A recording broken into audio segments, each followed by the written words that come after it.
ఈరోజు మేము స్వర్ణగిరి, యాదగిరిగుట్ట, సురేంద్రపురి టెంపుల్స్ చూడడానికి సికింద్రాబాద్ నుంచి మార్నింగ్ 10 o'clockకి వెహికల్ బుక్ చేసుకుంటూ ఇప్పుడు స్టార్ట్ అయ్యామండి. యాదగిరిగుట్టకి దగ్గరలో ఉన్నాము. ఇది అంతా యాదగిరిగుట్ట కిందనండి. ఇలా పచ్చటి చెట్లతో ప్రకృతి చాలా బాగుంటుంది.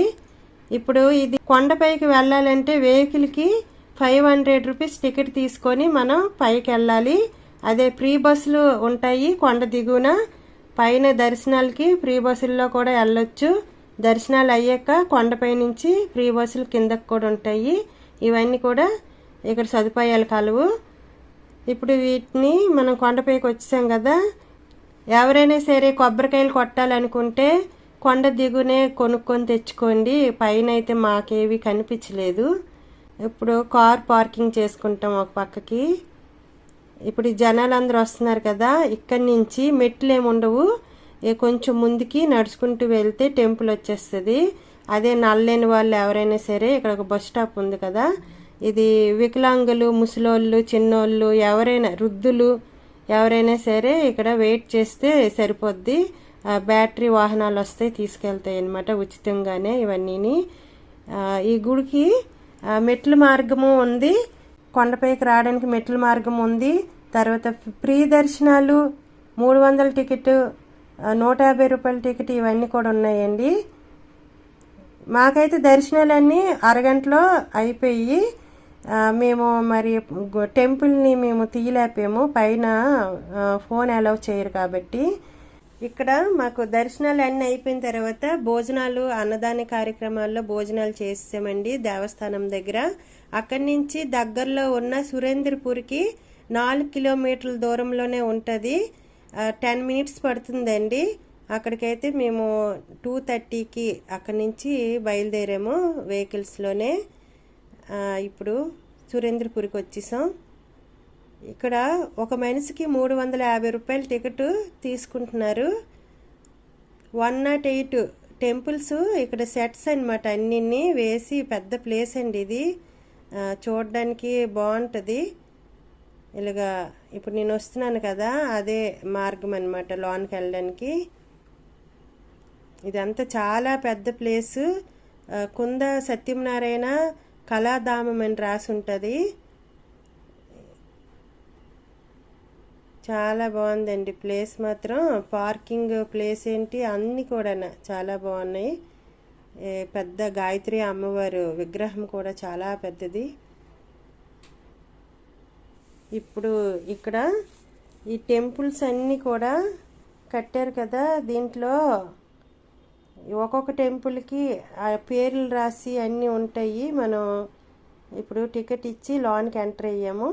ఇక్కడ బాలభారతానికి సంబంధించిన స్టోరీస్ అన్నీ కూడా కథల రూపంలో, మనకి బొమ్మల రూపంలో అన్నీ కూడా ఎలా జరిగాయో అన్నీ కళ్ళకు కట్టినట్టుగా ఉంటాయి అన్నమాట. ప్రతి స్టోరీని మనం చదువుకుంటూ ఇక్కడ ఇలా నడుచుకుంటూ అన్నీ చూస్తూ వెళ్ళొచ్చు. పాండవులు, కౌరవులు, యుద్ధాలు, వాళ్ళు పుట్టడం అన్నీ మొత్తం అన్నీ కూడా స్టోరీస్ రూపంలో ఇవన్నీ ఇలా ఉంటాయి. అదంతా చూసాక బయటకు వచ్చాక ఇక్కడ అష్టలక్ష్మి దేవులు అంటే శక్తి పీఠాలు ఉంటాయి కదా, శక్తి పీఠాలని కూడా చూపిస్తారు. ఒక్కొక్క ఏరియాలో శక్తిపీఠము అక్కడున్న అమ్మవారు ఏ విధంగా అయితే ఉంటారో సేమ్ అలాగే కట్టి ఉంటాయి. ఇక్కడ కృష్ణుడు ఇక్కడ పాము పైన, శ్వేతనాగు పైన ఉన్నారు కదా,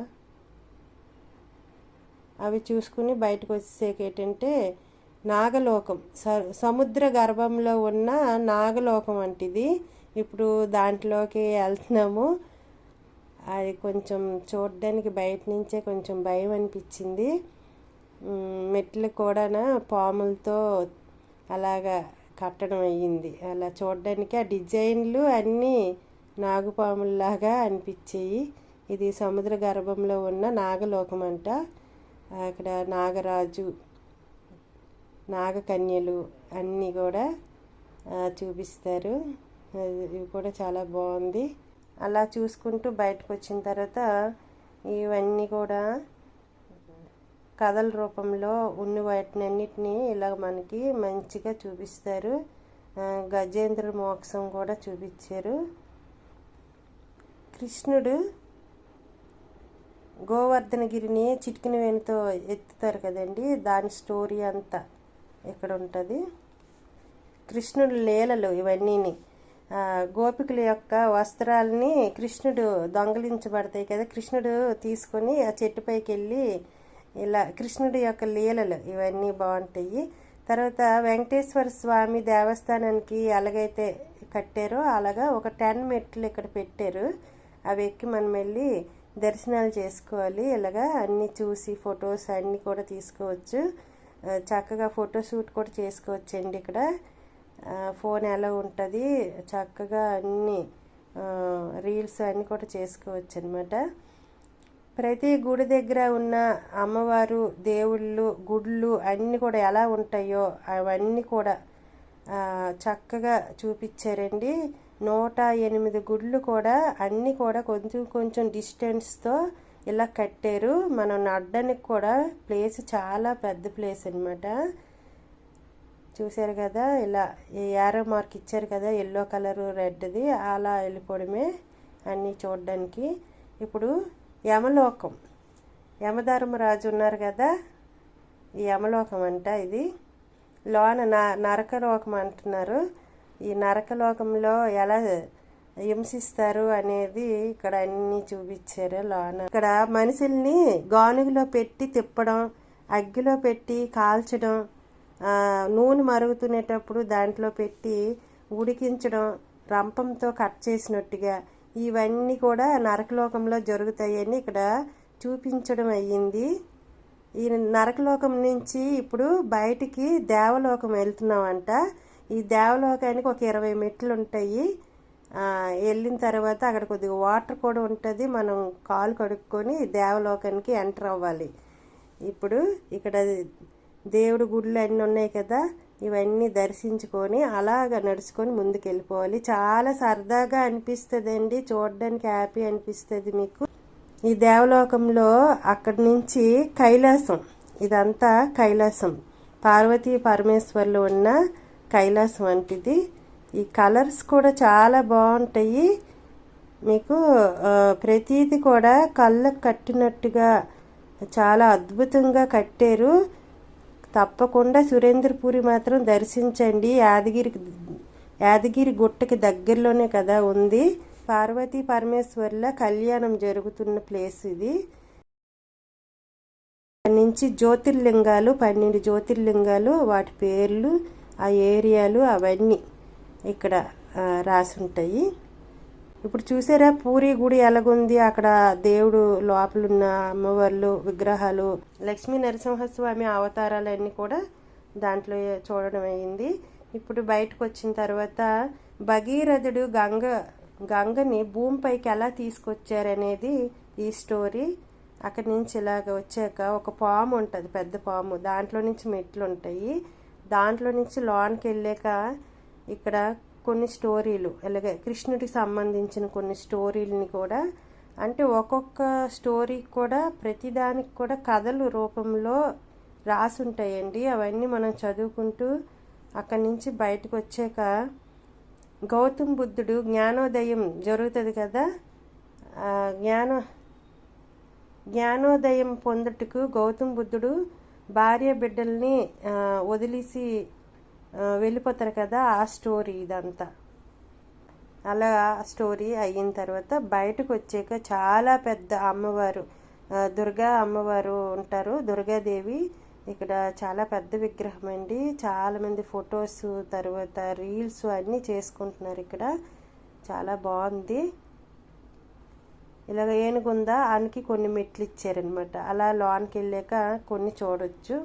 ఇదంతా కూడా బ్రహ్మాధిపతి అయిన బ్రహ్మలోకము. ఇదంతా కలర్ కూడా మంచి కలర్ వేసారు, చాలా బాగుంది. కొండల్లాగా, చిన్న చిన్న కొండల్లాగా బ్లూ కలర్ వేసారు. అలా లోన్ నుంచి మళ్ళీ బయటకు వచ్చాక 7 ద్వారాలు దాటిన తర్వాత శ్వేతనాగు పైన పవలించిన విష్ణుమూర్తి కొలువై ఉంటారు అక్కడ. ఇవన్నీ చూడడానికి అయితే మాత్రం సూపర్గా ఉంటాయండి. కంపల్సరీగా ఇవన్నీ కూడా మీరు విజిట్ చేసి వెళ్ళాలి. ఇది తయారు చేయడం చాలా బాగుంది. ఆంజనేయ స్వామి రాక్షసి తల మీద కొడితే అది మళ్ళీ పాతాళలోకానికి వెళ్ళిపోయినట్టుగా చూపిస్తారు. అది అయిన తర్వాత కొంచెం ముందుకు వచ్చిన తర్వాత ద్వాపర యుగంలో జరిగిన మహాభారతం తాలూగా సభ అన్నమాట ఇదంతా. అది కొంచెం గ్లాసులు పెట్టి లైటింగ్లు పెట్టారండి. కలర్ఫుల్గా చాలా అందంగా ఉంది ఈ సభ. అయితే నిజంగా రాజుల కాలంలో ఎలా ఉంటుందో అనేది ఇలా చూపించారు. చాలా బాగుంది. అమృత బాంటం కోసం సముద్రాన్ని చిలుకుతారు కదా, ఆ స్టోరీ అంతా ఇక్కడ ఉంటుంది. పెద్ద ప్లేస్ వల్ల ఏంటంటే పెద్ద పెద్ద విగ్రహాలు కట్టడం అయ్యాయి. చాలా బాగా కనిపిస్తాయండి. చిన్న చిన్న విగ్రహాలు కాదు, చాలా పెద్ద విగ్రహాలు. ఆ గుడులు కూడా పెద్దవే, నాగసర్పాలు కూడా చాలా పెద్దవి, బాగా కట్టారు. తప్పకుండా ఎవరైనా సరే సురేంద్రపురి దర్శించుకొని వెళ్ళండి. ఆ సెట్లన్నీ చూడడానికి చాలా బాగుంటుంది. నేను ఇలా మేడపై నుంచి మొత్తం అలాగ ఒకసారి వీడియోస్ తీసాను కాబట్టి ఇలా మొత్తం గుళ్ళన్నీ కనిపించేటట్టుగా చాలా బాగున్నాయి.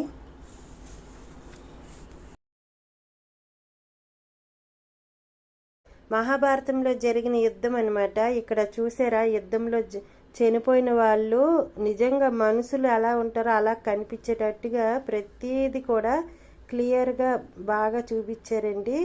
ఇక్కడ యుద్ధంకి భటులు, అశ్వాలు ఇవన్నీ కూడా 3-4 రౌండ్లతో చూపించారు. ఎక్కువ చూపించారు అన్నమాట ఇక్కడ ఈ యుద్ధంలో.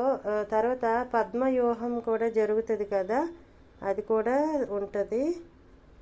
అంటే త్రేతాయుగంలో జరిగిన రామాయణము, తర్వాత శ్రీకృష్ణుడి జీవిత చరిత్ర,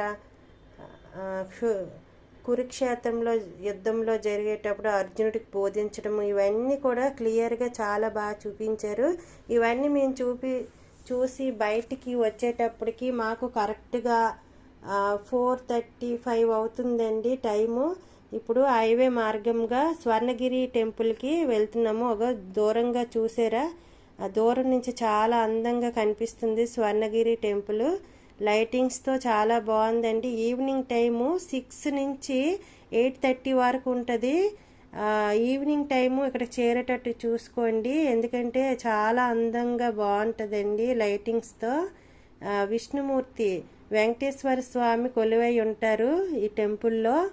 మార్నింగ్ టైంలో కూడా ఉంటుంది, కానీ ఈవినింగ్ చాలా అందంగా గుడి మనం హైవే మీదకి వెళ్తుండగానే కనిపిస్తుంటుంది. చాలా గోల్డ్ కలర్లో చాలా బాగుంటుంది. ఇప్పుడు ఇక్కడ కార్ పార్కింగ్ చేసుకుంటున్నాము. ఇప్పుడు ఈ గుడికి ఇక్కడ వరకు ఇప్పుడు నేను చూపించాను కదా, ఇక్కడ కొలను ఉంటుంది. కొలంలో విష్ణుమూర్తి కొలువై ఉంటారు. ఈ ప్లేస్ అంతటికి కూడా మనకి ఫోన్ ఎలా ఉంటుంది. శ్రీవారి పాదాలండి. ఇక్కడి నుంచి టెంపుల్కి వెళ్ళేటప్పుడు ఫోన్ ఎలా ఉండదు. దర్శనాలు అయితే మాకు చాలా బాగా అయ్యాయి. కంపల్సరీగా యాదగిరి గుట్ట వెళ్ళే వాళ్ళు యాదగిరి గుట్ట పక్కనే ఉన్న సురేంద్రపురి, స్వర్ణగిరి టెంపుల్స్ 3 కూడా దగ్గరలో ఉంటాయి కాబట్టి మీరు తప్పకుండా ఈ 3టిని విజిట్ చేయండి. ఎందుకంటే ఈ 3 ఒక ఏరియాలోనే ఉంటాయి కాబట్టి. మేము మార్నింగ్ 10కి స్టార్ట్ అయితే మళ్ళీ నైట్ మేము 10 కల్లా సికింద్రాబాద్ స్టేషన్కి చేరుకునడం అయింది. ఇది మా జర్నీ.